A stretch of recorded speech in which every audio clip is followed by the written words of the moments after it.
Hello students, welcome in the online lecture.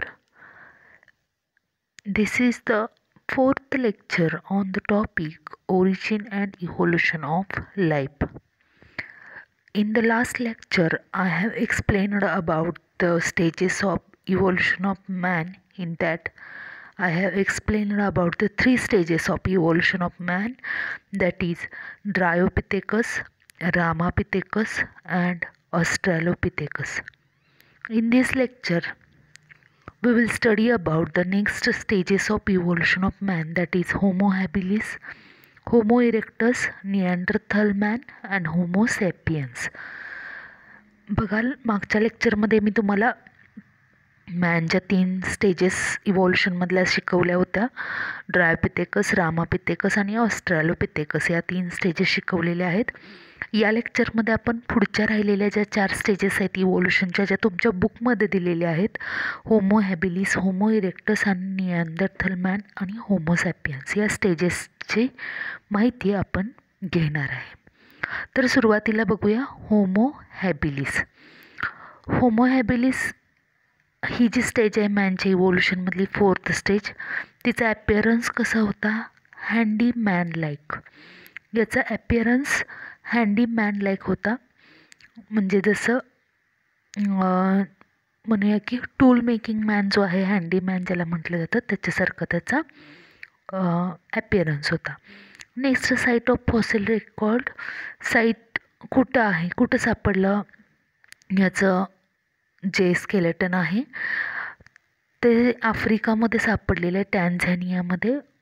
Old we Gorge, Tanzania in Africa या ठिकाणी त्याचं fossil सापडलेलं आहे, होमो हॅबिलिस या स्टेजचं मॅनच्या इव्होल्यूशनमधल्या. टॅन्झॅनिया इन आफ्रिकामध्ये Olduvai Gorge, Tanzania in Africa या ठिकाणी सापडलेला आहे.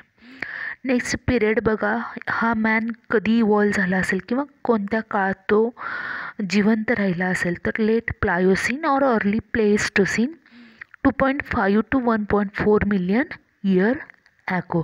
हा मॅन जिवंत असणार आहे, त्यावेळी तो अर्थवरती अस्तित्वात असणार आहे. जनरली कुठं तर आफ्रिकामध्ये लेट प्लायोसिनमध्ये किंवा अर्ली प्लेस्टोसिनमध्ये 2.5 to 1.4 मिलियन इयर ॲगो हा मॅन इव्हॉल्व त्यावेळी झालेला असणार आहे. नेक्स्ट बघूया याची स्केलेटल फीचर्स कसे आहेत. स्केलेटल फीचरमध्ये पहिलं स्केलेटल फीचर कसं आहे बघा, lower jaws dentition was like that of modern man. खालच्या जबड्यावरती असणारं जे डेंटिशन आहे जे अगदी सिमिलर आहे कुणासारखं, तर मॉडर्न मॅनसारखं. नेक्स्ट बघा, बायपेडल लोकोमोशन. बायपेडल लोकोमोशन म्हणजे तो सरळ 2 पायावरती चालू शकत होता. नेक्स्ट बघा, cranial capacity was about 650 to 800 cc. त्याची क्रॅनियल कपॅसिटी किती आहे, तर 650 to 800 cc एवढी त्याची क्रॅनियल कपॅसिटी होती. नेक्स्ट बघा, स्पेशल फीचर काय होतं या मॅनचं, तर probably did not eat meat, meat खात नव्हता, मांसाहार करत नव्हता. Made tools from stones, nicknamed handyman.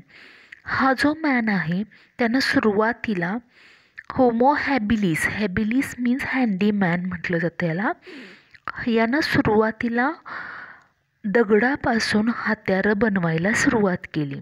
म्हणजे याच्या ब्रेनची साईज थोडीशी मोठी आहे ॲज कम्पेअर्ड टू ऑस्ट्रॅलोपिथेकस. ऑस्ट्रॅलोपिथेकस मॅनपेक्षा याची ब्रेनची साईज मोठी असल्यामुळे ह्याच्यामध्ये कोणती डेव्हलपमेंट झाली, तर याच्यामध्ये टूल मेकिंग सुरू झालं. या मॅननं सुरुवातीला टूल तयार करायला, हत्यारं बनवायला सुरुवात केली. हत्यारं बनवायला सुरुवात केली हे त्याचं वैशिष्ट्य आहे, म्हणून ह्याला निकनेम दिलं गेलं जे हँडीमॅन असं आहे. हँडीमॅन असं याला म्हटलं जातं. ऑब्जेक्टिव्हसाठी लक्षात ठेवा, handyman is the nickname of Homo habilis. Homo habilis ही जी स्टेज आहे मॅनच्या इव्होल्यूशनमधली, त्याचं निकनेम काय आहे, हँडीमॅन आहे. नेक्स्ट स्टेज जी आहे, ही 5th स्टेज आहे. The 5th stage of evolution of man, that is Homo erectus. Homo erectus he next stage आहे मॅनच्या इव्होल्युशनमधली. Appearance like that of the ape man, some characters like that of ape and some characters like that of the man. That's why appearance is ape man. Next, site of fossil record, Java and Peking. Java आणि Peking ह्या ज्या 2 site आहेत generally कुठं तर जावामध्ये आणि पेकिंगमध्ये ह्याच्या फॉसिलचं record केलेलं आहे. नेक्स्ट बघा, पिरियड कधी हा मॅन इव्हॉल्व झाला किंवा कधी तो लाईव्ह असेल. Middle of Pleistocene epoch, that is 1.5 million years ago. हा मॅन लाईव्ह कधी असणार आहे तर 1.5 मिलियन इयर्स ॲगो हा लाईव्ह असणार आहे. आणि त्यावेळी तो लाईव्ह असतानाचं त्याचं जे डेड बरीड झाले किंवा ते जे गेले त्या ठिकाणी, ते जावा आणि पेकिंगमध्ये याचं अस्तित्व असणार आहे आणि त्या ठिकाणी ह्याचे फॉसिल्स स्केलेटनचे सापडलेले आहेत. त्याच्यावरून त्याचे स्केलेटल फीचर्स कसे आहेत हे आपण बघूया. स्केलेटल फीचर्स बघूया. फर्स्ट बघा, 5 feet इन हाईट, प्रोग्नॅथस फेस. ह्याची उंची जवळपास 5 फूट एवढी होती आणि प्रोग्नॅथस फेस होता त्याचा पुढं ढकलल्यासारखा, ज्याप्रमाणे एपमध्ये असतो त्याप्रमाणे प्रोग्नॅथस फेस होता याच्यामध्ये. Next, massive jaws, huge teeth. This character is also like that of the ape. Massive jaws असणं आणि ह्यूज टीथ असणं हे character like that of the ape याच्यामध्ये दिसत होतं. Next, bony eyebrow ridges present. याच्यामध्ये आयब्रो रिजेस बोनी होत्या, त्याच्याबरोबर याच्यामध्ये चीन अब्सेंट होती. हे कॅरेक्टर कुणासारखं याच्यामध्ये दिसत होतं तर एपसारखं. नेक्स्ट, इरेक्ट पॉश्चर, सरळ 2 पायावरती उभं राहू शकत होता आणि बायपेडल लोकोमोशन करू शकत होता, 2 पायावरती चालू शकत होता हा मॅन. त्यामुळे इरेक्ट पॉश्चर होतं, लुंबार कर्व याच्यामध्ये प्रेझेंट होता. हे कॅरेक्टर्स मॅन लाईक त्याच्यामध्ये प्रेझेंट होतं. क्रॅनियल कपॅसिटी याची किती होती बघा, 900 cc. क्रॅनियल कपॅसिटी याच्यामध्ये 900 cc एवढी होती. 900 cc एवढी क्रॅनियल कपॅसिटी असल्यामुळं या मॅननं कशाचा शोध लावला तर स्पेशल फीचर बघा, प्रोबॅबली एट मीट, मांसाहार करत होता. ओमनीहोरस होता, means it on plant as well as animal material. Might have used fire. Homo erectus या मॅननं सुरुवातीला अग्नीचा शोध लावला. होमो इरेक्टस या मॅननं, म्हणजे प्रत्येकाचं वैशिष्ट्य आहे. होमो हॅबिलिस, हँडीमॅन ज्याला म्हटलं आपण, त्याचं स्पेशल कॅरेक्टर असं आहे की त्यानं सुरुवातीला टूल मेकिंग केलं. त्यानं सुरुवातीला हत्यारं बनवायला सुरुवात केली. नेक्स्ट, होमो इरेक्टस हा जो मॅन आहे त्यानं सुरुवातीला अग्नीचा शोध लावला. हे त्याचं वैशिष्ट्य आहे. त्यानं काय केलं, अग्नीचा शोध लावला. त्याच्याबरोबर होमो इरेक्टस हा जो मॅन आहे त्यानं केव्जमध्ये राहायला सुरुवात केली. हेही त्याचं वैशिष्ट्य आहे. त्यानं गुहेत राहायला सुरुवात केली. हेही त्याचं वैशिष्ट्य आहे. होमो इरेक्टस, 5 फूट एवढी उंची, prognathous face, massive jaws, huge teeth, chin absent, erect posture, bony eyebrow ridges. These are the characters or skeletal features present in the Homo erectus man. Next पुढची जी स्टेज आहे, 6th stage जी आहे Neanderthal man. ह्याची genus आणि spaces जर बघितली आपण ती कशी आहे तर होमो निअँडरथेलिस हे त्याची जीनस आणि स्पेसिस आहे. होमो निअँडरथेलिस. आता निअँडरथल मॅन जो आहे त्याचं फॉसिल निअँडरथल व्हॅलीमध्ये जर्मनीमध्ये सापडलं गेलं, म्हणून या मॅनचं नाव निअँडरथल मॅन असं पाठवलेलं आहे. निअँडरथल व्हॅलीमध्ये याचं फॉसिल सापडल्यामुळं ह्याचं नाव निअँडरथल मॅन असं आहे. ॲपिअरन्स कसा होता बघा या मॅनचा, appearance advanced prehistoric man. Advanced man जो आहे त्या प्रकारे याचा ॲपिअरन्स होता.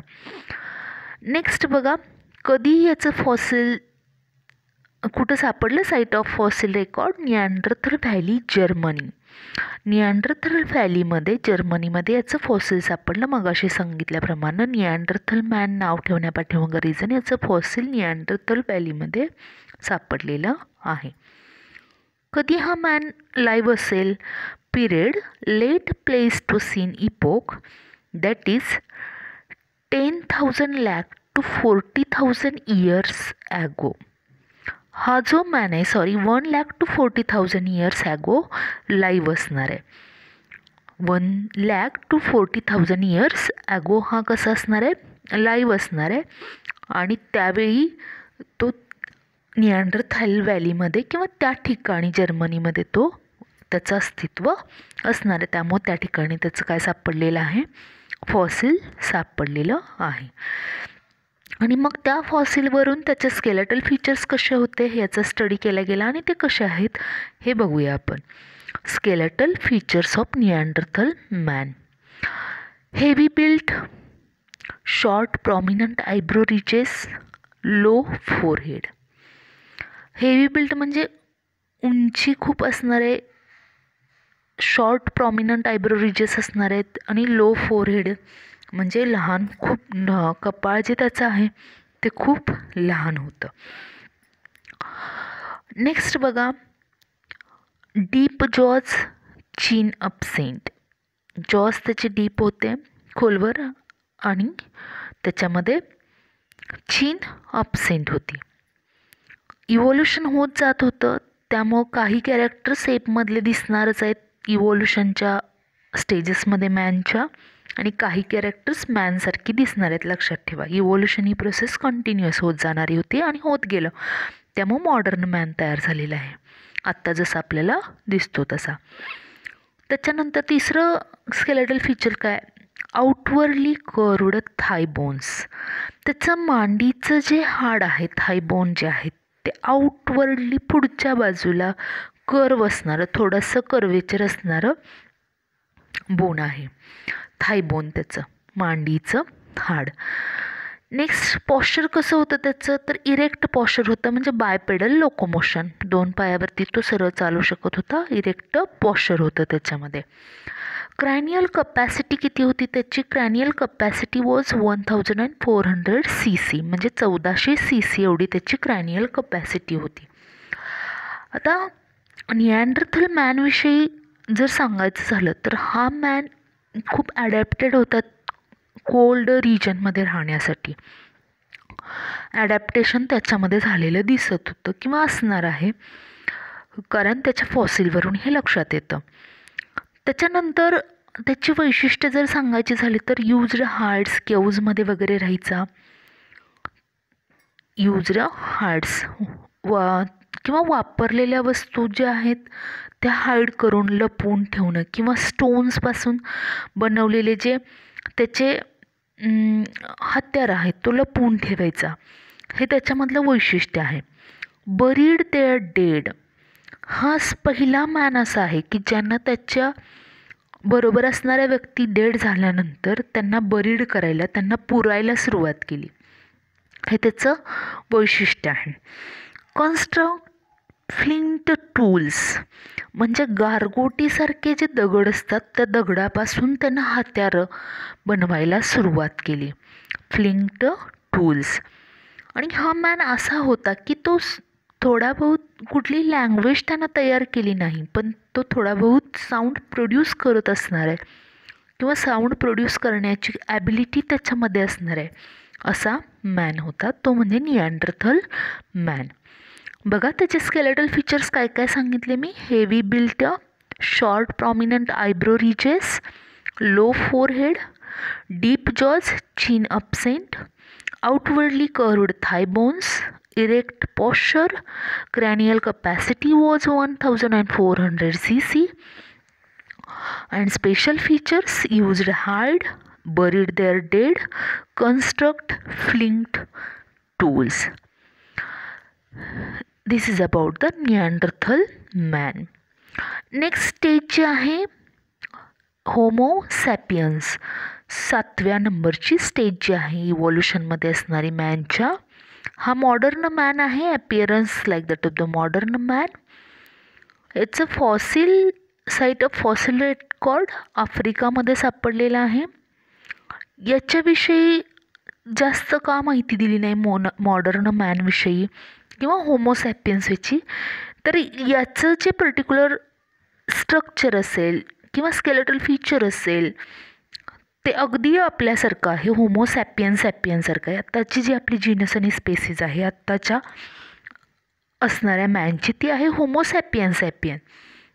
त्याच्यासारखंच ॲपिअरन्स, त्याच्यासारखेच बरेच कॅरेक्टर्स असल्यामुळं त्याचे जे स्केलेटल फीचर्स आहेत ते दिलेले नाहीत किंवा पिरियडसुद्धा दिलेला नाही. अलीकडच्या कालावधीमध्ये असणारा हा मॅन आहे, त्यामुळे याचे पिरियड दिलेले नाही किंवा स्केलेटल फीचर्ससुद्धा बुकमध्ये तुमच्या दिलेली नाहीत. पॉश्चर कसं आहे? The man have erect posture, that's why by it have ability to walk on 2 legs, that is bipedal locomotion.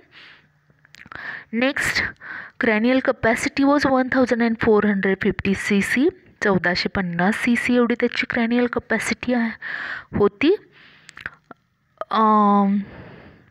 त्याच्यानंतर त्याचे स्पेशल कॅरेक्टर्स सांगायचे झाले तर developed distinct races, then developed cave art about 18,000 years ago. Cave art म्हणजे गुहेंमध्ये या मॅननं art बनवायला सुरुवात केली. साऊंड मेकिंग करू शकत होता, तो आवाज काढू शकत होता. त्याच्यानंतर पर्टिक्युलर आर्ट जे आहेत म्हणजे लेणी म्हणूया आपण, पूर्वीच्या काळामध्ये तयार केली गेलेली गुहेंमध्ये तयार केलेली चित्र असतील, लेणी असतील, हे त्यानं बनवायला सुरुवात केली. कोणत्या मॅननं? तर होमो सॅपियन. ही ज्या सगळ्या स्टेजेस आहेत, 7 स्टेजेस तुमच्या बुकमध्ये दिलेल्या आहेत मॅनच्या, त्याच्याविषयी आपण या लेक्चरमध्ये स्टडी केलेला आहे. तर आता तुमचा हा जो टॉपिक आहे ज्याचं नाव आहे origin and evolution of man, या टॉपिकमध्ये 5.6 नंबरचा जो पॉईंट आहे तो डिलीट झालेला नाही. 5.6 नंबरचा जो पॉईंट आहे तो डिलीट झालेला नाही.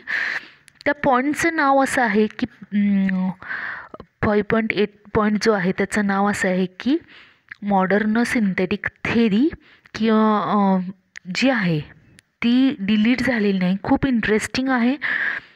मॉडर्न सिंथेटिक थेरी जी आहे ती खूप इंटरेस्टिंग आहे इव्होल्युशनची, ज्याच्यामध्ये जेनेटिक व्हेरिएशन्सविषयी किंवा जीन म्युटेशनविषयी बऱ्याच काही गोष्टी दिलेल्या आहेत. त्याचा आपल्याला स्टडी करायचा आहे. तो पॉईंट राहिलेला आहे 5.6 नंबरचा, modern synthetic theory of evolution. तो मी तुम्हाला नेक्स्ट लेक्चरमध्ये शिकवणार आहे. हा पॉईंट सुरुवातीला मी का सुरू केला, ह्युमन इव्होल्युशन, सलग एकच पॉईंट शिकवून होईल.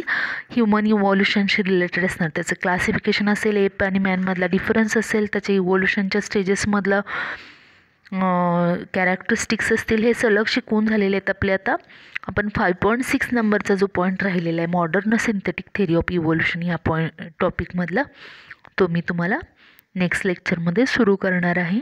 तर या लेक्चरमध्ये आपण इथंच थांबतो आहे. थँक्यू.